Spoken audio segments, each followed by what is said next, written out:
Aujourd'hui, c'est une terrible histoire d'amour que vous allez écouter avec moi, les copains. Il y a Mohamed qui était tombé amoureux d'une jeune Algérienne, mais coup de théâtre, elle n'était avec lui que pour ses papiers. Et une fois qu'elle a eu ses papiers, elle est partie. Qui l'eût cru? Comment aurait-on pu le voir venir? C'est tellement surprenant, les copains, on ne s'y attendait pas. Pas un seul bisou entre nous. Je mettais ça sur le compte de la tradition algérienne. Il pensait qu'elle l'aimait, mais la jeune Algérienne ne voulait que des papiers. Le Biterrois, dans le 34, parvient à annuler le mariage. En plus, premier degré, le pauvre, il a l'air gentil, il a l'air tellement innocent, alors que elle a l'air tellement méchante. Ces affaires, plus communément appelées mariages gris, arrivent de plus en plus fréquemment devant les tribunaux. La victime, demandant l'annulation du mariage pour défaut de consentement, témoigne. Une escroquerie sentimentale à but migratoire. Or, après seulement un mois à Béziers, elle part un matin sans rien dire. Nous avons cherché avec ma mère et très vite, nous avons su qu'elle était à Marseille, chez une amie dont nous n'avions jamais entendu parler.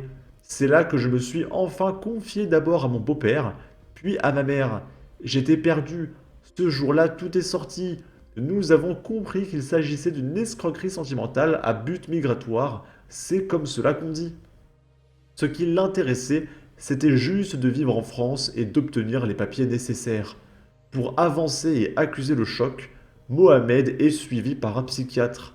Il est aussi grandement soutenu par sa mère qui, dit-elle, souffre autant que lui, et de son avocat Maître Morin du barreau de Montpellier.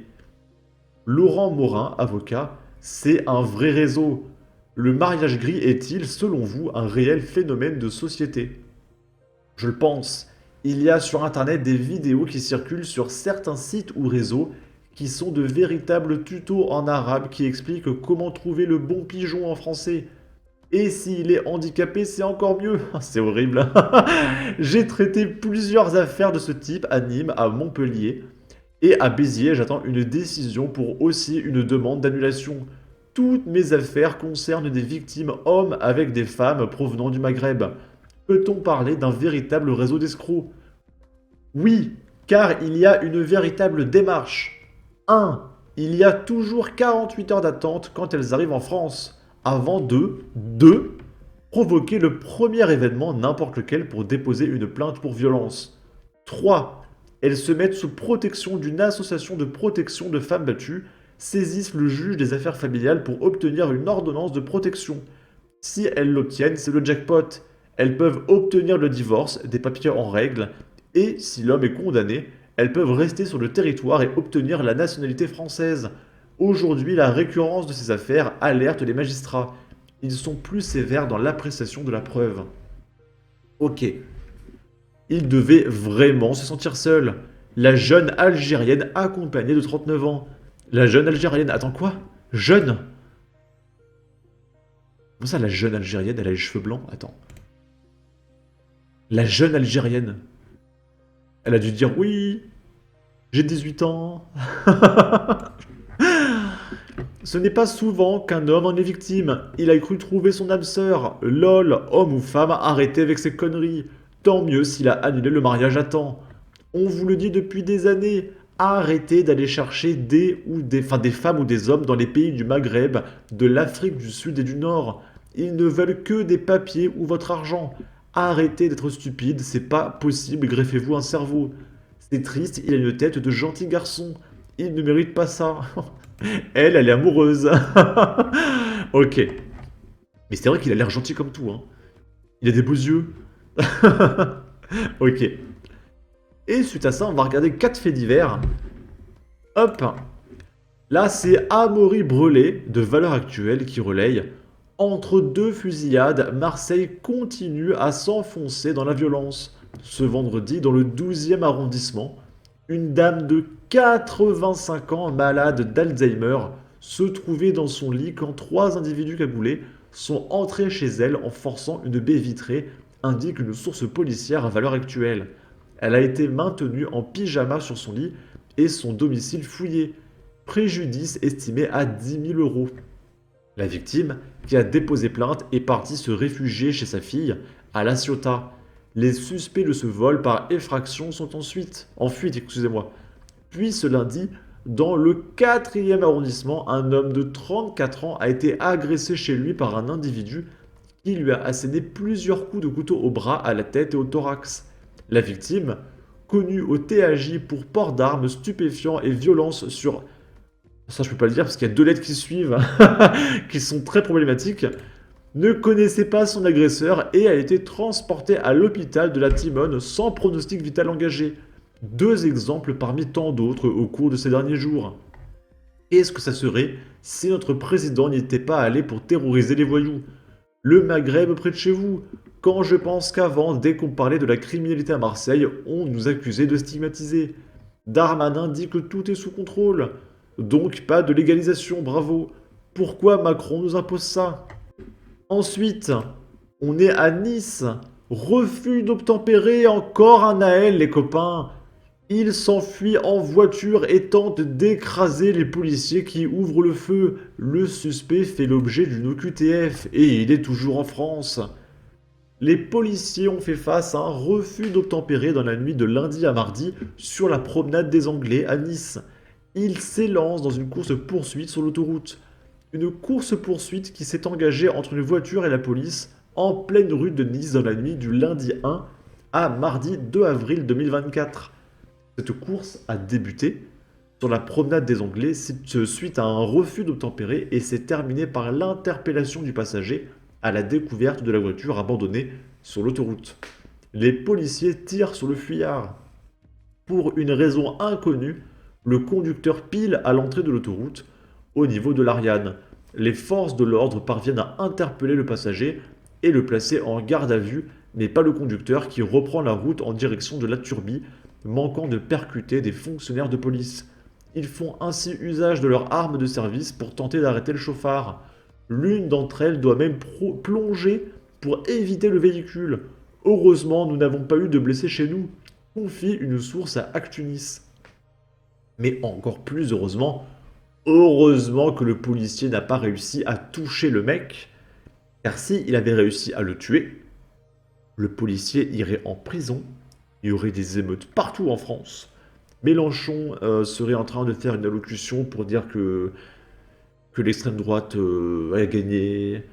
Il y aurait Mbappé qui aurait mal à sa France, etc. Donc heureusement que le policier a manqué sa cible. Ok. C'est parti pour un rappel à la loi. La même histoire avec un blanc, c'était mandat de dépôt et comparution immédiate. La baie des Anges n'a jamais si bien porté son nom. En plus d'être clandestin, il n'est pas malin. Il aurait pu se faire discret afin de passer sous les radars des forces de l'ordre. Lui, il n'essaye même pas. Et ça fonctionne. Il n'a même pas été expulsé après sa condamnation. Ah bah s'il a une QTF, il sera relâché demain. Avis aux policiers, gendarmes, BAC, etc. Ne pas hésiter à neutraliser ces pourritures. Eux vous détestent tellement, à bon entendeur. Et pour parler de la dernière news, je vais devoir mettre une image de chaton extrêmement mignon. Parce qu'on va parler d'un mec qui s'est fait poignarder et on voit juste l'image de sa gorge avec plein de points de suture. Donc le mec aura au moins un bracelet électronique. Et du coup, qu'est-ce qui s'est passé? Je baisse un petit peu. Le médecin nous a dit « Vous pouvez brûler un cierge parce que ce n'est pas passé loin ». À Troyes, un père de famille agressé à coups de cutter en pleine rue devant ses enfants. Un jeune de 19 ans devant la justice. Et du coup, voilà, il y a l'image du mec. Hein, d'accord, on voit son coup bientôt. Hop, hop, hop, hop, hop. Et je peux pas aller plus bas. Ok? Du coup, il y a 3 semaines, une famille a eu la peur de sa vie quand un individu a porté 2 coups de cutter au cou du papa. La scène s'est déroulée en plein centre-ville de Troyes. Un individu a été interpellé et sera prochainement jugé. J'étais sous le choc. J'ai compris que c'était très grave quand les enfants ont dit « Ils ont tué papa. Papa est mort », se souvient émue Estelle, 29 ans, dans la nuit du 9 au 10 février, quand son mari Antoine, 42 ans, a reçu 2 coups de cutter au niveau de la gorge en plein centre-ville. Depuis, la famille n'a pas réussi à retrouver une vie normale. Elle attend avec impatience l'audience du 22 mars lors de laquelle l'agresseur doit être jugé. Mais lol, il aura rien. Déjà que si le mec était mort, il aurait presque rien. Mais là, il a survécu, donc il aura encore plus rien. Je suis persuadé qu'il ne mettra pas un pied dans une prison française. Hein. Donc qu'est-ce que tu attends impatiemment? Il aura rien. Une bagarre éclate. Quand mon mari a vu qu'ils étaient 3 sur mon beau-frère, il a voulu l'aider et en a attrapé un pour l'écarter. Elle ajoute, la voix tremblante, c'est là que cette personne a sorti un cutter et mis 2 grands coups dans la gorge de mon mari. Devant moi, devant les enfants. Ils ont 8 ans et 14 ans. Ils n'auraient jamais dû voir ça.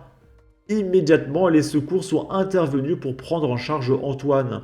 Pour la famille, c'est la panique. Et si la blessure était trop grave? Il a eu énormément de chance. Le médecin nous a dit « Vous pouvez brûler un cierge parce que ce n'est pas passé loin », rapporte soulagée Estelle. La famille nourrit l'espoir que l'audience à venir au tribunal les aideront à se reconstruire. On parle d'un gamin de 19 ans. Il faut qu'il comprenne que ce qu'il a fait est grave et qu'il aurait pu tuer mon mari. Mais lol. Il aura rien, c'est impossible.